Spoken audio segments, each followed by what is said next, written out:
Kekayaan bertahan apabila kita simpan emas. Sebelumnya saya dulu video tu untuk rujukan kita orang. Bila simpan emas, sebenarnya kita tambah kaya dengan hanya kenaikan harga emas semata-mata. Sebaliknya kekayaan kita bertahan daripada inflasi. Berbeza mun kita simpan duit dalam bank, walaupun nombornya makin bertambah, tapi sebenarnya kita semakin miskin disebabkan kuasa beli duit kertas yang semakin merosot dari tahun ke tahun akibat dimakan inflasi tu. Sebagai contoh, kita nangga je harga kiripap dulu dan kini tu. Dulu kita mampu beli sikit kiripap je 10 sen je nak.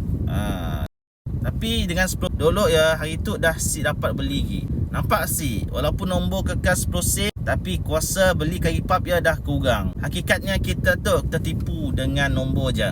Jadi duit kertas tu hanyalah sesuai dijadikan alat untuk medium transaksi jual beli je, dan sesuai untuk simpanan jangka masa pendek je. Tapi untuk simpanan jangka masa panjang, simpanlah dalam bentuk emas yang boleh kekalkan nilai kuasa belinya. Mungkin kita orang nak menyimpan emas, boleh nanggapin video 5 langkah untuk mulakan simpanan emas. Dan cuba lupa follow dan komen untuk lebih banyak ilmu kewangan dan kewangan. Apa pendapat kita orang?